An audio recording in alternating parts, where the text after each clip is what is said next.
what the heck is this? She cheated on me, so I had a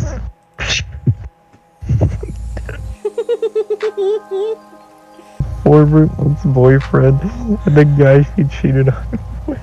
Alright, so I guess we are gonna read this one. Alright. So hold on, I want to address this. What kind of fucking relationship is this again? How about we just read it and we'll find out. Okay, yeah. Alright, so I guess I'll start. Oh yeah, also I am drinking a Monster. So it might be belches mid-sentence.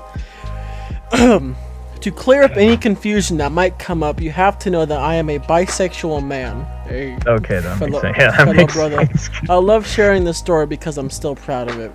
A few years ago, my ex-girlfriend cheated on me with another guy. She then had the audacity, okay, I went British for a second, had the audacity to tell me that if I was a grown-up that I would deal with it and that she hopes we can still be friends, but she lost any feelings for me and is fully in love with this new guy now. If she hadn't said that, I probably wouldn't have made this plan, but now I have to teach her a valuable lesson. I was in a depressed state for a long time. I couldn't bring myself to delete her number, and she thought I was her friend now. She started to send me pictures of her and her new boyfriend with laughing emojis. She didn't even care about how much she had hurt me. And then one day, while I went through Tinder, I found someone who was quite familiar. Her new boyfriend. Of course, I wouldn't tell her that her new boyfriend is on Tinder. In fact, I matched with him. Oh boy. Which was quite surprising because I thought he was straight. And we started a conversation. He didn't know who I was. She never told him she was in a relationship while she was flirting with him. But this was perfect. We had longer conversations. And he told me more and more about him. Over the weeks, we learned more and more about each other, and now I had a plan. I suggested that we could meet each other at a bar. He agreed to keep in mind he was still in a relationship with my ex-girlfriend at the time. Alrighty then. When we met, we had a great time, and one date became many dates. It took me a few months, but I got him to the point where he developed feelings for me, and that was his affair. What he didn't know, I got in contact with my girlfriend's former ex-boyfriend as well. He broke up with her because he came out as gay. I was in contact with both guys. The ex-boyfriend and I got along very well. In fact, I made him a close friend of mine. In our conversations with new boyfriend, we talked about sexual desires, and he told me that he always wanted to have a threesome, so I suggested one with the gay ex-boyfriend. That's absolutely insane. I knew that he was his type, but we kind of look alike, and he had feelings for me, so I asked the gay ex-boyfriend if he wanted to come. He wanted to become the third one, to my surprise, and to my surprise he said yes. I'm honestly still surprised how all of that worked out. I'm honestly still surprised how all of that worked out without her noticing, but it did, and the day came where I decided to go nuclear. Oh boy. The two guys came to my apartment. I led them to the bedroom. I really hope this doesn't give a graphic description. I really hope it doesn't. Anyways, that'd be really weird. I led them to the bedroom and they started talking to each other. While they talked, I took a selfie from a safe distance, close enough that she could see their faces, but far enough that they wouldn't notice. Then the action started. Of course, I won't go into any detail, but damn, I enjoyed it more than anything in the world. A few days after this, I told him that now that I granted him the wish of a threesome, I wanted something in return. I told him that I don't want to be in an affair any longer. I told him that he should either break up with her or I will break up with him. I knew it was hardcore manipulative, but I had a plan and I had the full control over him. He actually broke up with her and threw her out. I even got him to move out of his apartment and move in with me, meaning she lost both her home and her boyfriend, but I wasn't done yet. Oh my god.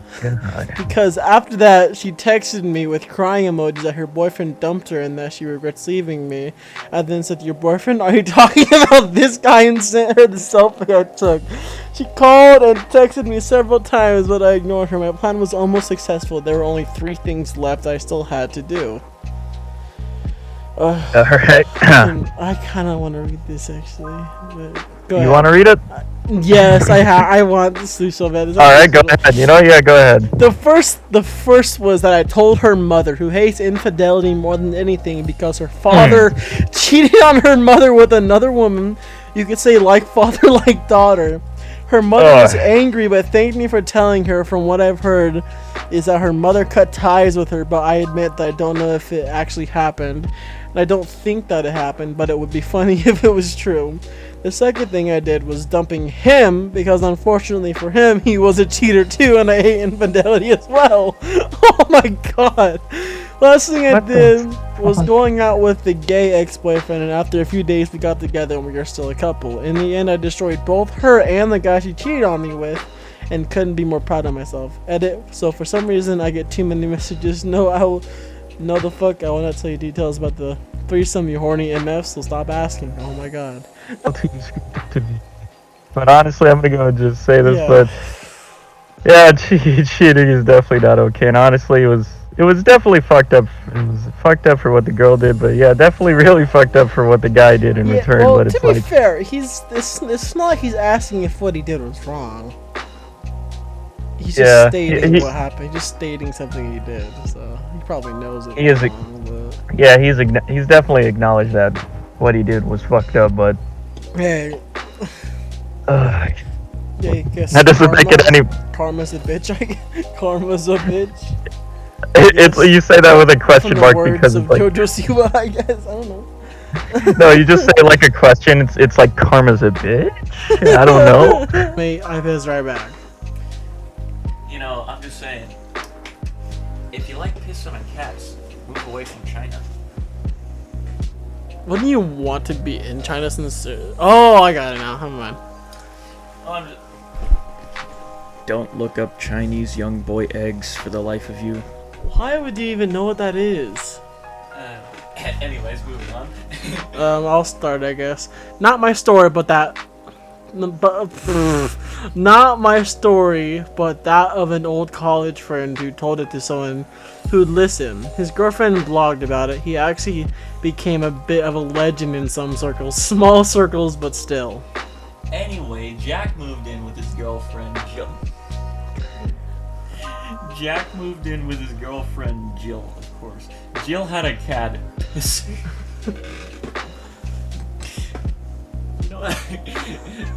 Pisser didn't take kindly to sharing his home, not to mention his mistress with another male. This was Pisser's territory. By golly, he decided to wage war and get rid of the Pisser's reign of terror began when hissing, escalating it to random late-night ambushes and climaxing with Pisser doing what Pisser did best, all over Jack's laundry, his book bag, his shoes, his leg. It happened in the middle of the night when Jack stumbled to the bathroom after a couple too many beers earlier. He was pretty blurry-eyed, but there was just enough light to see. With quickly rising horror, Pisser backing his ass up to Jack's calf, his tail held high and quivering as it only does when a male is about to spread the foulest stench imaginable onto its target. After spending the afternoon washing yet another batch of pissy laundry and the evening grumbling about it to his buds over some buds, Jack reacted on instinct. He insists he didn't consciously think about what he was doing. He just turned and pissed on the cat. Pisser immediately concealed defeat and bolted from the bathroom, never to challenge the whore of the alpha of the house again. And so the war of Jill's main men ended with the pettiest of revenges, a literal pissing match. That is a funny story. Oh my god. This is a story about my grandparents' friend. I was a young teen, but given the outcome, this story has stuck with me. I've sat on this story for a while, but it's so satisfying to see a gaggle of Karens taken down a notch that I figured, okay, I'm forever gonna call a group of Karens a gaggle now. That's hilarious. For the sake of for the sake of this story, we will call my grandparents' friend William. Now, my grandparents knew William from way back.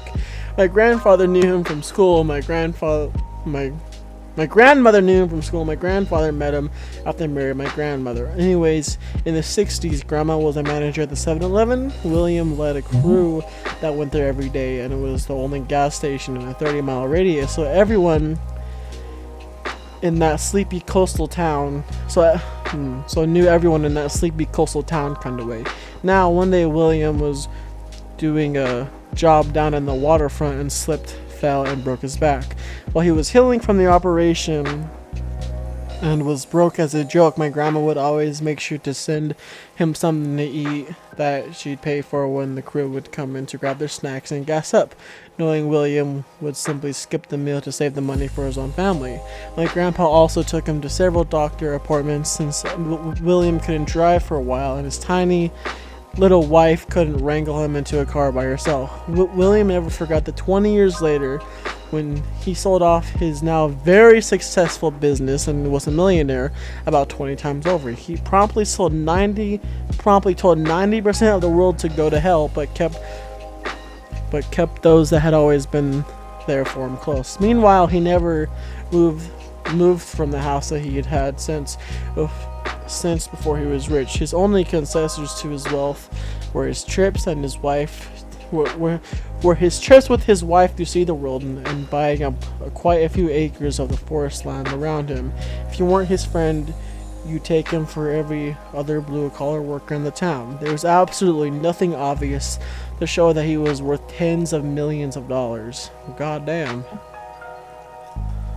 After his wife died in the 90s, William decided to take up a new hobby. As he lived outside of the city limits, he set up a sawmill and woodworking shop. That is very nice, I gotta say.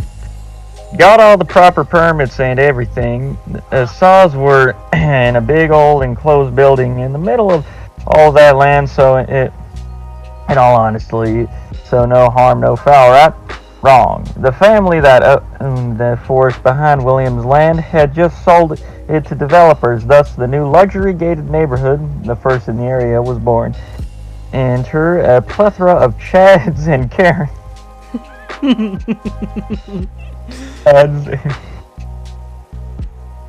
Enter a plethora of Chads and Karens who were mostly from up north and moved down south to take advantage of the better weather and the nearby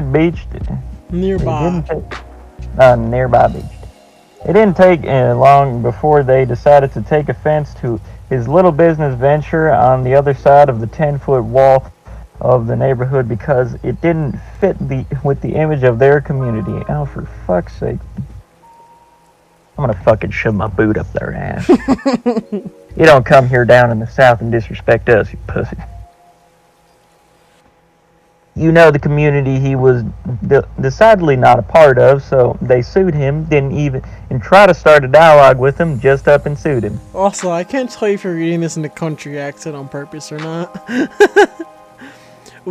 William was livid. He was a typical coastal redneck, and he would be damned if those damn Yankees told him what to do with his own property. That was not within city limits nor in a HOA. William countered with professional noise studies that showed that some of the kids in the neighborhood drove vehicles that made more ambient noise than his little operation. Nope, the people in the neighborhood simply threw more money at their lawyers to continue on with the lawsuit. Essentially, their plan was to bleed him dry. Their lawyers, who were not locals, actually told William's lawyers that he would probably advise his client to close up the shop and that he wouldn't end up bankrupt due to the resources being thrown at him from the homeowners. Due to relatively modest surroundings of his home, the neighbors nor their lawyers had any idea the man was actually richer than just about all of them put together. All they saw was an older dude. He drove a beat-up 80s model truck and wore Dickies jeans and wore shirts that lived in what happened to be a relatively modest home, especially compared to their McMansions. McMansions. God damn, I'm hearing the McMansions down in the Maryland Mansion. I gotta tell you, boy. I gotta say, I gotta tell you, yeah, we live in the Mountain West. That's where we're at right now. And I gotta tell you, in the Mountain West, there's definitely some rich assholes you could definitely deal with, and some definitely content people. What do you mean? I'm one of them. No I'm kidding. Yeah, you rich piece No. of shit, redneck, honky, white trash, hick, yankee piece of shit. But no, what I'm saying, what I'm saying is that there's a, Yeah. you know, like the Catalina Catalina foothills, those entitled pricks. They give out good candy on Halloween, though. Yeah, that's true. That makes up for it. That makes up for them being pieces. That makes up for them being assholes. Those stupid sons of bitches, I swear to God. Anyways. Anyways, yeah. You just deep throat on Hershey's bar. What the hell just happened? Oh boy, I'm learning a lot of new words. Gaggle of Karens and McMansions. That's Alright, funny. Let's continue. We have Anyways. a whole other subreddit to go after this. So. Yeah. When William's lawyer told him about the conversation, William lost his fucking mind. I clearly remember his screeching into my parents' driveway in that old work truck, cussing up a storm and ranting and raving before he even got in the house. He came to our house. Why? Because my grandmother, bless her heart, was known as one of the most giving people in the world unless you piss her off. If you hurt her or some way she cared for, someone she cared for, she became one of the most vindictive assholes that could be found in that town. I am not kidding when I say her ability for revenge served cold was legendary amongst the locals. And damn, that's one pretty steamy grandmother. So William, oh sugar, oh fuck. Snot bubble. So William had come to the house for a dose of her deviousness. Us kids weren't allowed inside during that conversation, but after he left that day, I later heard the adults talking about how he proceeded to hire quite a few private investigators to see if there would be any dirt to dig up on them. By them, I mean the dozens of people in that neighborhood that were a part of that lawsuit.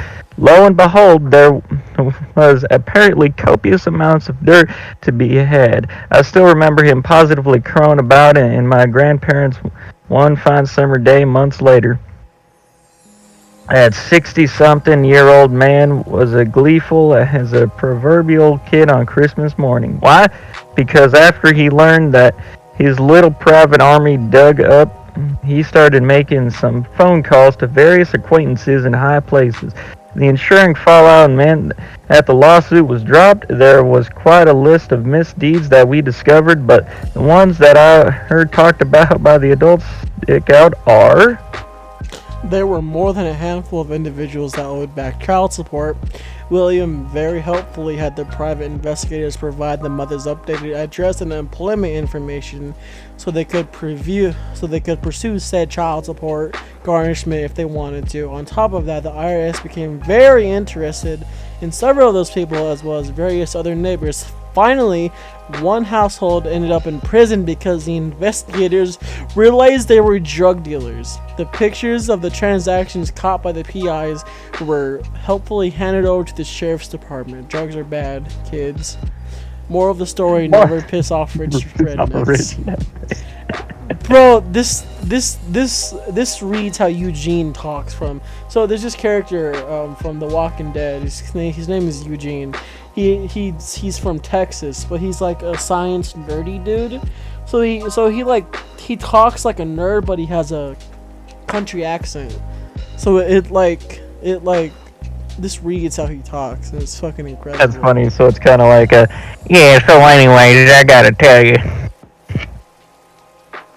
So he probably talks something like this, didn't he? Yes, actually. Oh Honestly, the God! best Never example piss off a rich was redneck. the best example was like this. That That 60-something-year-old man was as gleeful as a proverbial cow on Christmas morning. Why? Because after he learned what his little private army dug up, he wanted to make some phone calls to various acquaintances in high places. Like, that's like the best example. Ugh. I agree. Just never piss off a redhead. Never. So, this was r/Nuclear Revenge. And Yeah, this was a funny fucking Reddit, honestly.